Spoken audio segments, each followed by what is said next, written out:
Hello there, everybody. Happy Higher Self Wednesday. My name is Karen White, and I am the author of this book, Changing Your Game Plan, which is my journey of how I work the 12 steps. And I always say, take what you like and leave the rest. This is my journey. This is how I work the steps with 4 sponsors, and I put it all together and I tied it in. And I have been working the steps with hundreds, maybe even 1,000 or more people this way, and it has worked for all of us. This book is available to you on Amazon.com. This is a workbook, and it's meant to work with someone, your sponsor or clergyman or your rabbi, your priest, whatever, but it has, your therapist, it has to be worked with someone. I am so excited. We are continuing on this journey this month on step 11, and I am just so excited about all the response I'm getting from you guys. And there's been a lot of people saying, how can we reach you? How can we get you to speak for us? Or what can we do? If you go out on www.programchild.net, there is a comment section there that will allow you to send me whatever your request is, and I will get back to you as soon as possible. And yes, I'm probably available for it all. So let's jump in. I am so excited. One of the things that when you get this book, you're going to love this workbook.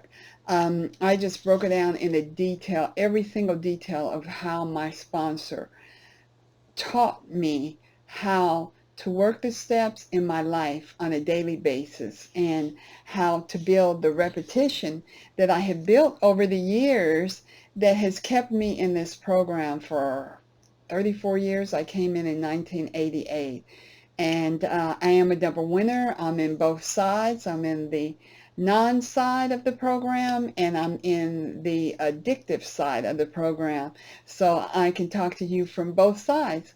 And I am only using 4 books. It does not matter what program you're in, whether you're in NA, Nar-Anon, Sex Anonymous, Overeaters Anonymous, whatever program that you're in, you can use this workbook to use the steps. The 4 books that I use is the AA Big Book, the AA 12 and 12, the Al-Anon 12 and 12, and the Al-Anon ODAT. Those are the 4 original books, and all, no matter what program you're in, all your steps came from the Big Book of Alcoholics Anonymous. So that is the king book in the 12-step program, and you should own it. If you don't own it, please get a copy of it, because that is where the steps originated from, and it is probably one of my favorite books in the world. I love the Big Book. It has taught me so much, and it has changed my life. It has great understanding. And remember, they always say, if you don't understand it, you won't change. That's why people change in this program, because the Big Book gives us understanding about what we are, who we are, and gives us solutions to solve our issues. So let's jump in. We're in step 11. Let's start. I'm only going to take between 15 and 30 minutes of your time on this Wednesday. And these videos are now available on YouTube. I would love to have them on Facebook, but Facebook said no. And they shut us down, so we're going to have to keep them on YouTube, but they will be available to you by noon every Wednesday. So link in to Programchild on Facebook, and it's in the link right there for you. And just keep following these videos, and share them, send them out.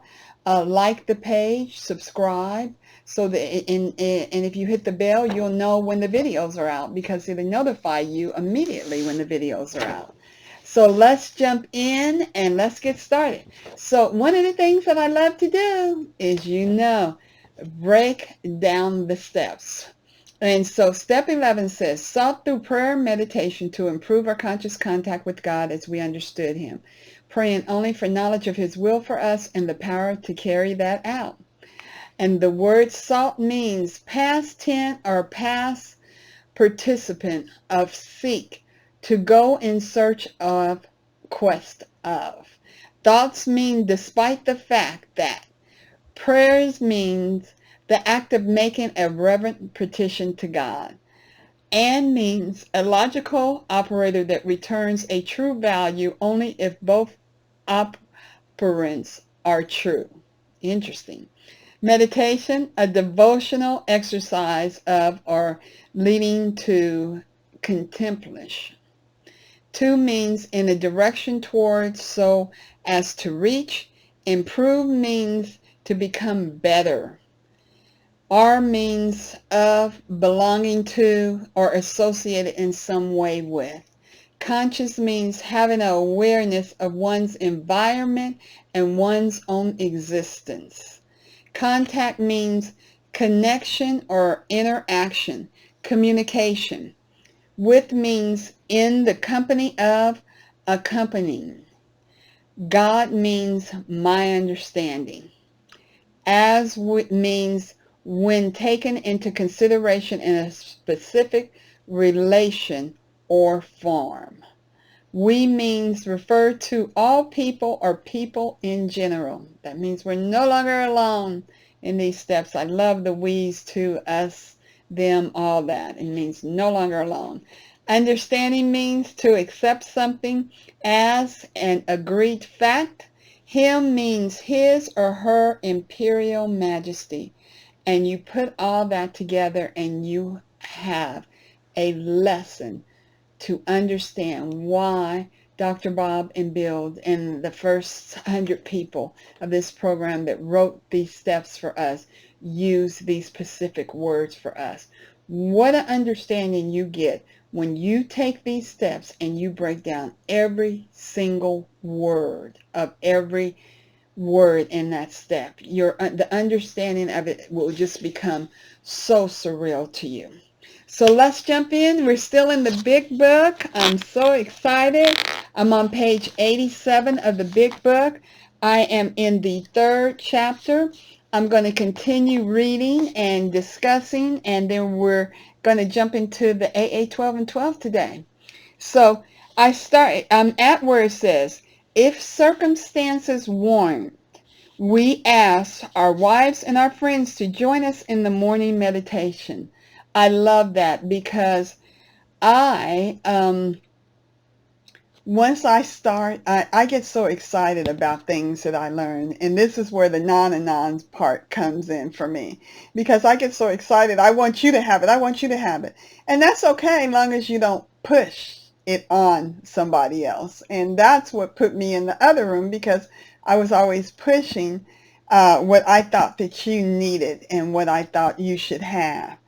And this frees us in the morning, as we learn to meditate in prayer and all that. And if we have kids or wives or anything, we ask today. Do not just say, you need to come pray with me. Ask. Because when you ask, when you say, can I ask you something? People open their hearts and their minds up to hear you. So ask, can I ask you something? Would you mind coming with me to prayer? Would you mind praying with me?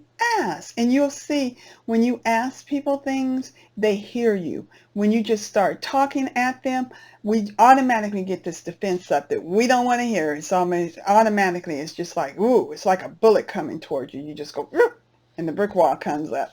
So ask. It goes on to say, if we belong to a religious domination, which requires a definite morning devotion, we attend to that also. And my readings in the mornings come from the readings of the 12-step program. And now, after all these years, I also have devotionals. And I wrote devotionals, so I'll continue to tell you about that. I'm also the author of 6 devotionals that are out there, daily devotionals on Amazon.com under a series called Gratitude of the Heart. So if you want some devotionals, that's out there too for me.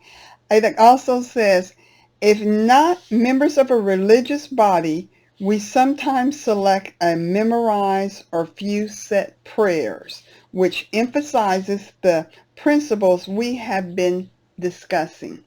And we do set prayers. One of the prayers that I set for myself early on that I just prayed over and over again, and I still use it, is the Lord's Prayer. When you do set prayers for yourself, it says, there are many helpful books also, including my devotionals, the Gratitude of the Heart series. It goes on to say, suggestions about these may be obtained from one's priest, minister, or rabbi. Now listen to this. I love this part. Out of the big book, page 87. Be quick to see where religious people are right. Make use of what they offer. I love that because you know what? Bill and Dr. Bob, they wanted us spiritually fit. And when they wrote this program and everything, they realized that we were going to have a spiritual foundation. And they found that a lot of what was said in through priests and ministers and rabbis were true. And they're telling us here to respect the knowledge of others. That's what I had written down on the side, to respect the knowledge of others. As we go through the day, we pause. When agitated or doubtful, we ask for the right thoughts or directions. I love that part because it says thoughts or actions. When I pause, when I'm agitated or doubtful, it's so neat to know that today that I have something, a power greater than myself, listening to me, that's in me, that I can say, help me. And by this time, remember, we're on step 11. We've already worked 1 through 10 in order. 1, 2, 3, 4, 5, 6, 7, 8, 9, 10, right? You know how I like to do it. Don't jump. But we do take step 11 out of order because we start praying instantly when we come in here. God, help me, help me, help me, help me. And so, when we're agitated and we're doubtful, we can ask for help. And it goes on to say, we constantly remind ourselves we are no longer running the show. We've learned this now. We're not running the show. God's running the show. At the end of the day, it goes on to say, humbly saying to ourselves many times each day, thy will be done. And it's so nice today to know that as a responsible human being, yes, I'm supposed to plan. Yes, I'm supposed to know what I'm going to do my day. Yes, I'm supposed to make plans. But when God comes in and stirs them up and they change today, I am no longer frustrated. I just go with the flow today. I go, oh, God knows more than I know. He's done such a good job with me this far. And you learn that only by working the steps, by going to these meetings, getting a sponsor, and working these steps. You only get this type of peace when you work the steps, okay? That's the only way that you get peace like this that surpasses understanding, that when your day changes and things don't go your way and things don't happen the way you think, you can sit back and say, God's got this.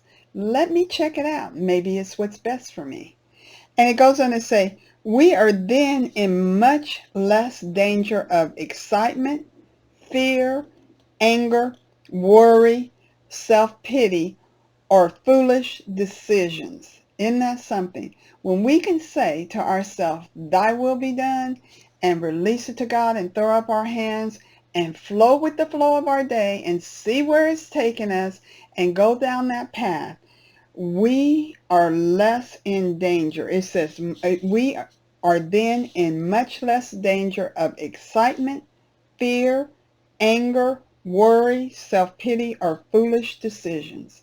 Because when we try to change the will of God, we get in trouble. We know that. We drink, we drug, We steal, we have sex, we overeat. On the other side of this program, the non-side, we try to control, we lie, we get angry, we throw fits. It's just a hot mess, just a hot mess. So it's very important that thy will be done on earth as it is in heaven. And it goes on to say, we do not tire so easy, for we are not burning up energy. That's what it says. Foolishly, as we did when we were trying to arrange life to suit ourselves. Let's go back over that. That's really neat. It says, we become much more efficient. We do not tire so easy. No more tiring. This stuff wears you out. It makes you sick. I mean, when you're excited, you're fearful, you're angry, you're worried, you're making foolish decisions, you're feeling sorry. That is tiresome. I used to be exhausted to the point where I couldn't get rest. I couldn't get rest after all my stuff. And today is so nice to just let God do God and I do Karen and I flow with him, and whatever happens, it's cool. It's cool. Things are going to get there, and if they don't, I don't need them. And that's what you learn. What? When you work the steps. And we're on step 11, so we work 1 through 10. It goes on to say, it works. And it goes on, he puts the emphasis. He goes, it really does. Not maybe. He said it works. And that's what I like about the big book, because it's precise. Do it, it will work for you. Don't do it, it won't work for you. But don't lie to yourself and say it didn't work, because this program works. Millions and millions of people have worked these steps and have changed their life and changed their circumstances and got their families back and got their jobs back and changed their outlook on life and went on to live better lives. It says, we alcoholics are undisciplined. Now, remember, whenever you see that word alcohol, and I'm talking from the big book or the AA 12 and 12, put whatever your program is, because they are talking about you too. Because remember, every single program, 12-step program out here, borrowed their steps from this book.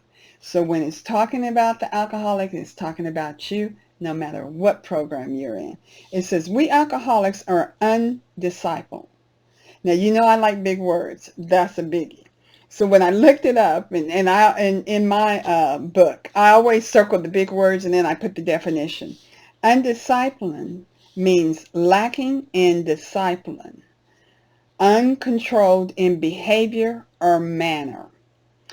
And it says, it goes on to say, so we let God disciple us in the simple way we have just outlined it. It says, we alcoholics are undisciplined. And then it says, so we let God disciple us in the simple way we have just outlined. And discipline means the practice of training people to obey rules and codes and behavior. And that's really important, because in here, the steps are repetitious. But in the repetition, if you stay and you keep staying and you keep staying, doing them over and over, it's teaching us. I'm always learning about the steps. I'm always learning how to apply them in my life. I'm always learning how to apply them with others. I apply them in everything. I apply them in my business. I apply them with my family. I apply them with my friends. I apply them in my organization of my house. You're powerless over this. Your life has become unmanageable. When you clean out that drawer, no more frustration. So you learn the repetition of the steps. You are constantly being taught. You are constantly seeing that there's so much more to you to love, and there's so much to correct. And they balance out. Actually, they don't. There's more for you to love. And it goes on to say that it says, so we let God disciple us into the simple way we have just outlined. And then it goes, but this is not all. And it goes, there is action and more action. Faith without works is dead. The next chapter is entirely devoted to step 11. I just love step 12. I'm sorry. We're on step 11. Step 12. Yeah, I get so excited with you guys. And we will be doing that next month, step 12. Oh, such a good step. So let's jump into the AA 12 and 12 and see what that has for us. And I'm going to teach the AA 12 and 12 a little bit different. I have a lot outlined in the AA 12 and 12. And I'm going to talk through the AA 12 and 12 a little bit more than just reading it through it, but because the big book is our guide, and I'm going to constantly be reading out of this book because that's where our program comes from. That's where the 12 steps come from. But step 11 in the AA 12 and 12 starts on page 96. And there are so many things that I have outlined it, and I'm going to go across the things, and I'll tell you my outline. And it's really neat. When you get my book, Changing the Game Plan, and you're working the steps, you will find that outlining things in your literature is very important, and writing what you hear that your higher power is saying to you about those things is very important, especially for you to understand, because you get to go back and you get to look at this stuff and it gives you understanding. And then it's also good for when you're sponsoring, because as you're sponsoring, it helps you to explain things better as far as your journey was to get there, to where you're trying to get someone else to. And it starts off by saying on page 96, prayer and meditation are our principal means of conscious contact with God. And that is no lie. And by this time, remember, we've worked 1 through 10. And my consciousness about God and my complete turnaround with my understanding about God actually came to me in step 5. Because when I admitted to God, myself, and to another human being the exact nature of our wrong, when I admitted to God that 4th step, I realized that he knew all that stuff all along, and that he really did love me, and that he really did want a relationship. And that's where my consciousness came on. And from that point on, I have learned. I practice prayer and meditation in this program every day. I set a time. I wake up in the morning. My first hour of the morning is dedicated to prayer and meditation, because if I don't do this, if I don't wake up, I don't pray, I don't read my literature, I don't pray for people, all that, my day starts with me trying to make decisions for my day. And we know where that leads, right? And when I make decisions for my day, that could be a little tricky. So I'm going to start off with some of the highlighted areas that I highlighted. In the first paragraph, it says, enjoying the satisfaction of dealing with the realities of life, unusual for the first time in our lives, and strenuous trying to help the next alcoholic who comes along. It's so funny because when we're praying, it talks about we become active. It talks about we become out of place with ourselves. We become more concerned with others, with the situation, not ourselves. It takes us out of the selfishness that if you're in an addictive program, you understand selfishness, because no matter which way you're in this program, you're being selfish. You're either thinking about it your way being done, or you're thinking about it my way it's going to be done. So in whichever way, it's all about you. And this is a selfish program now. So it helps people, and so, at this time we're in seeking prayer and meditation to improve our conscious contact with God as we understand him, learning what to pray for and how to pray. And it says, so it isn't surprising that we often tend to slight serious meditation and prayer as something not really necessary. To be sure, we feel it is something that might help us to meet an occasional emergency. But at first, many of us are apt to regard it as somewhat mysterious skill of clergymen, from which we may hope to get a second-hand benefit, or perhaps we don't believe in these things at all. It talks about the fact that all of us come in here spiritually unfit. I don't care who you are. If you come in here, if you're having issues that drive you to a 12-step program, I don't care if you've been sitting in church all your life, you are spiritually unfit. It's just that way. That's just how the program works. And so the thing about this is that I was one of those people, because I was always thinking, God, what are you doing for me? What are you going to do for me? How are you going to help me? I was always, that's what I wanted from God. I always asked God for things for me. I never had that knowledge to seek him for his will to be done and to train me to learn how to live his will for me. And even though he was going to make it happen, whether I did it or not, either I'm going to go through it frustrated, or I'm going to learn how to pray and ask God, to keep me and sustain me and get me through things. The last paragraph goes on to talk about the newcomer, and it also talks about the agnostic.